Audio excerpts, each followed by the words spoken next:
करूं सप्रेम प्रणाम।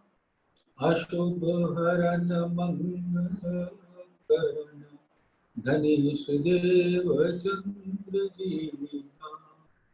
श्री प्राणनाथ निज मूलपति प्रेमराज सुनाम। तेज कुमर श्याम बल को पल पल करूं प्रणाम। पिया जी को पल पल करूं प्रणाम। प्रथम लागू दो चरण को धनिये न छुड़ायो खिन। लाख तली डालेणिया मेरे जीव के जीवन। इन पाँव तले पड़ी रहूं धनी नजर खोलो बातू। पलना वालू देखूं मेरे जीव के जीवन। मेरे जीव के जीवन। धामधनी अक्षरातीत के अति प्यारे लाडले सुंदर साथ आपके अति कोमल चरणों में मेरा दिल से सिजदा कबूल करें। प्रणाम जी। धामधनी की असीम अनुकंपा कृपा बहर हम सब सुंदर साथ के रूप पर समान रूप से बरस रही है और हम सबको धामधनी सुनहरा अवसर दे रहे हैं अपनी रचना से ऐसी अद्भुत वाणी सागर ग्रंथ। चौथा सागर दधि सागर जो सिंगार का सागर। पांचवा प्रकरण राज्य का पहला सिंगार। अब हम सब सुंदर साथ अपनी सुरता धामधनी की मेहर भरी नजर तले रख सुंदर श्री मूल मिलावे पांचवी गोल हवेली प्रथम होम रंग। जहां तीजी होम से धामधनी हमें वहां ले गए हमारे दिल की इच्छा को पूरी करने के वास्ते। और अब हम सब गलबैया डालकर एक तन एक दिल एक रूप एक स्वरूप होकर धामधनी के चारों तरफ बैठी है और उनको अपने मध्य में रखा है। मध्य के मतलब ही होता है दिल। तो सब रूहों ने अपने दिल में धामधनी के जुगल स्वरूप को बिठा रखा है। वो रूहों का दिल भी मार्फत स्वरूप है और हकीकत स्वरूप में जुगल स्वरूप को अपने मध्य में बिठा रखा है, अपने केंद्र। किसी भी अस्तित्व का केंद्र बिंदु होता है उसका दिल, जहां से रक्त का प्रवाह होता है पूरे तन के अंदर।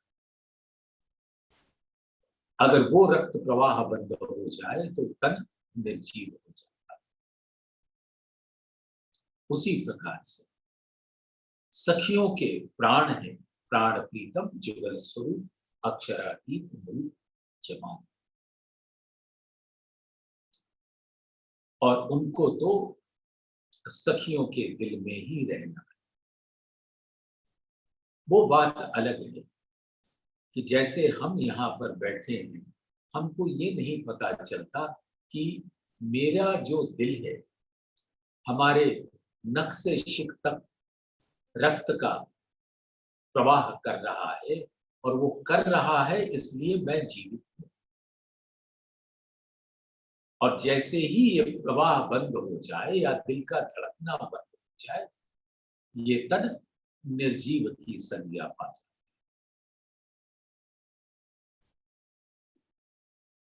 लेकिन हमें अपने इस दिल की न धड़कन दिखाई देती है न रक्त प्रवाह दिखाई देता है।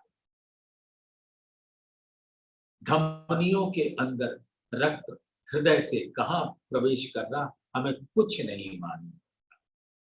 वैसे ही बेनियाज रूह ने परम धाम में उनको ये नहीं पता कि उनकी निस्बत का स्वरूप क्या है, वहदत का स्वरूप क्या है, खिलवत का स्वरूप क्या है। और जैसे यहाँ के तन में रक्त बहता है, वो रक्त हमें बहकर जीवित रखता है, उसी प्रकार से उस केंद्र बिंदु दिल जो धाम धनी का जुगल स्वरूप श्री कंचन रंग के सिंहासन पर हकीकत में विराजमान है, वो हमारे मूल तनों के केंद्र बिंदु। और वो क्या बहाते हैं, में रक्त और वहां के हर तनों में इश्क। और वो इश्क ही हमारा प्राण है, और इश्क ही हमारा श्रृंगार है। और वो इश्क के स्वरूप वो जुगल स्वरूप है, इसलिए वो हमारे प्राण है, प्राण प्रीतम है, धाम के धनी। और उनके श्रृंगार का स्वरूप का वर्णन इतने सुंदर ढंग से धाम धनी ने खुद अपने हुक्म से सागर ग्रंथ में कहा कि हम सब सुंदर 7 चित्रों के द्वारा उस वाणी के अंग अंग में छीले।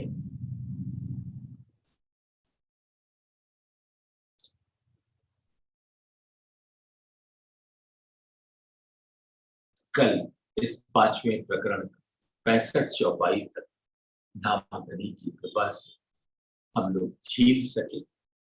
अब आगे आज उसमें डुबकी लगाए और छील। दोए पहुंची दोए जिनस, मणि मानिक मोती पुखराज, हेम हीरा लसनिया नीलवी, दो पहुंची रही विराज। जो हस्त कमल के ऊपर वाला हिस्सा है, यानी हथेली के ऊपर वाला हिस्सा जिसको पंजा भी कहते हैं, और पहुंचा भी, और उसमें पहुंची आभूषण है और पहना जाता है पहुंचे। तो दोए पहुंची दोए जिनस, दोनों हस्त कमल के ऊपर पंजों में पहुंचे में पहुंची 2 प्रकार की, और उस पे जो नग जड़े हैं मणि माणिक मोती पुखराज, हेम हीरा लसनिया नीले। सुंदर सा बड़े प्यार से ये नग जो है धाम धनी के दिल के ही स्वरूप, उसी के रंग और उसी के रस से ओतप्रोत है, और उसी के नूर से जिमी से अंबर के बीच में माहो माही करे चमक। मणि माणिक मोती पुखराज, हेम हीरा लसनिया नील, दो पहुंची रही विराज। अब ये दोनों पहुंची जो है हस्त कमल के ऊपरी भाग में, जिसको पंजा भी कहते हैं और पहुंचा भी कहते हैं, उस पर बड़े शान से सुसज्जित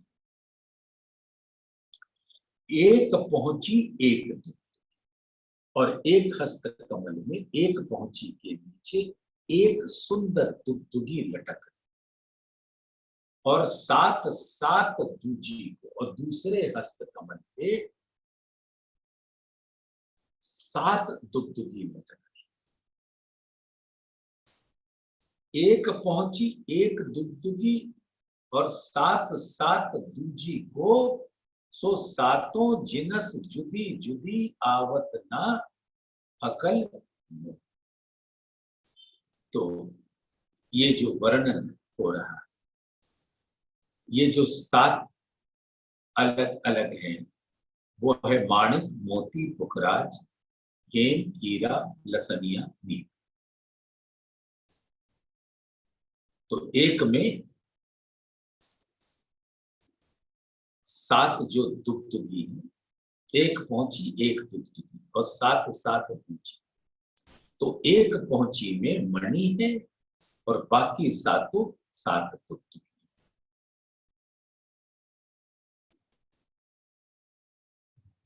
सो सातों जिनस जुदी जुदी आवत ना अकल।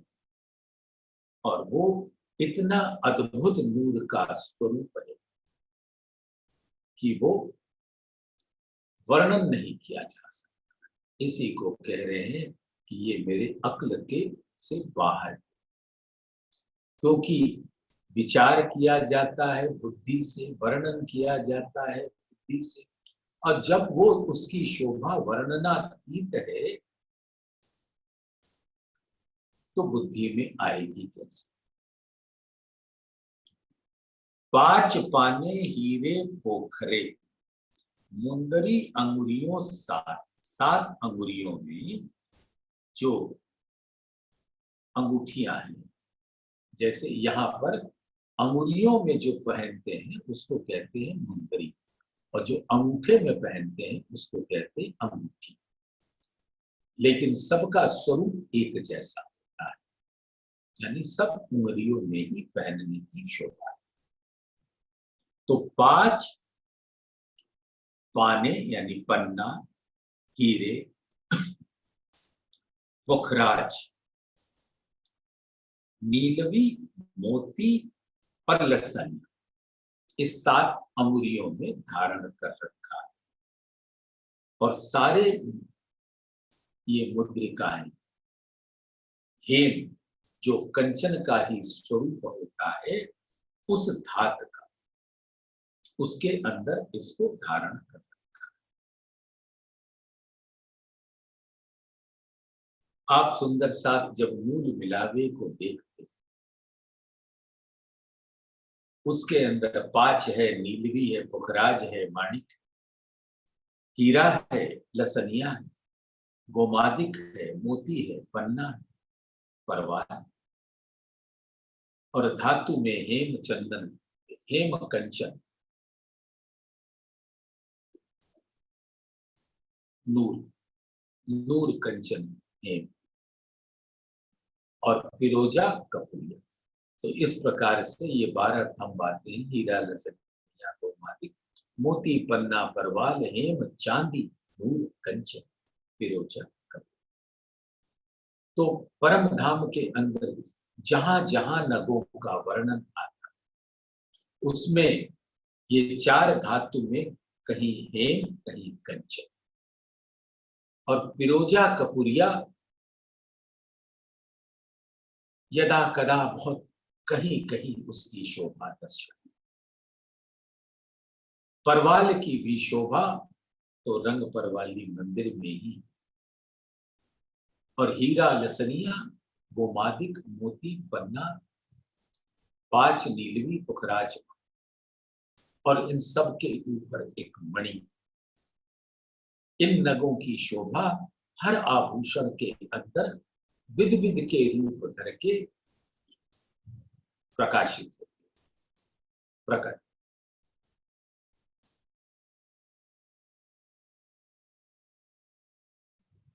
एक अंगूठी आठवीं, सो शोभा लेत सब। और एक अंगूठी में माणिक, माणिक की अंगूठी जुड़ बैठी अंगूठे पर, तो उसकी शोभा मानो सभी अंगूठियों, सभी मुद्रिकाओं से ऊपर बैठती। धामधनी ने कितनी महिमा, क्योंकि माणिक तो सदैव ही रूहों के मुखार बिंद की शोभा होती है, जो धामधनी ने अपने सबसे अंगूठे पर धारण कर।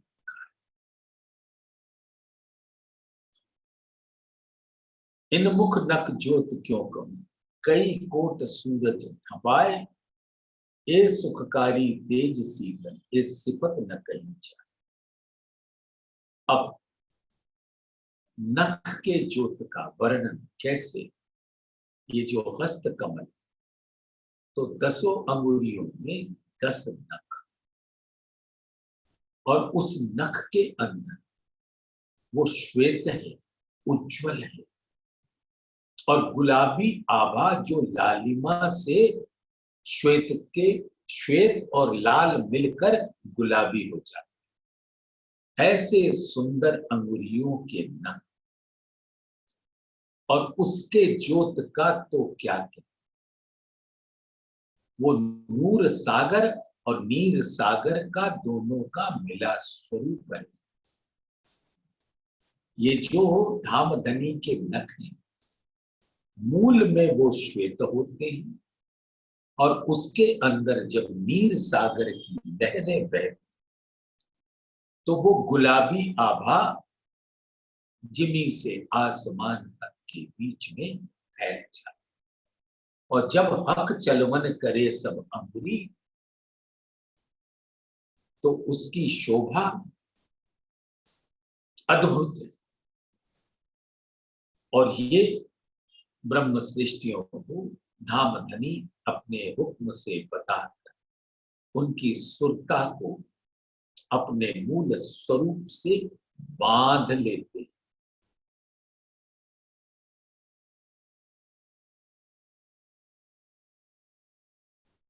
और ये जो नूर है, रूहों को अनंत शीतलता प्रदान करती, और उसकी महिमा शब्दों में लाई नहीं जा सकती। शब्द तो बहुत ही कमजोर कड़ी है। धामधनी के स्वरूप को तो चितवन के द्वारा किया जाता है। उनका वर्णन करने में शब्द सबसे कमजोर कड़ी मानी जाए। अगर कोई मजबूत अंग है तो वो दिल, और उस दिल के अंदर जब उस स्वरूप इल्म से ग्रहण करके सुरता धामधनी की महर से हुक्म से पहुंच जाती, फिर उसकी शोभा, और देखो ना सुंदर से अंगुलियों के नखों में 2 सागर लहरा रहे। वो सागर कितना विशाल है, नूर का सागर जो धामधनी का दिल है, और नीर सागर रूहों के मुख की शोभा है जो उनके दिल का ही प्रकट स्वरूप। तो एक धामधनी का दिल और एक रूहों का दिल, और आशिक और माशूक के जब दिल मिलते हैं तो इश्क की अपरंपार लीला होती, और वो उनके हस्त कमल के नख पर प्रकट होती। अजब रंग आसमानी का, जुड़ी जामे मिहीन चादर, ए भूखन बेल कटाव जामे, सब आवत माहे नजर। अरे प्यारे सुंदर साथ उस शोभा को दिल में धारण कर लो, और देखते ये जो चादर है वो कांधे से पीठ से होती हुई जामे के ऊपर टखने तक सुशोभित हो,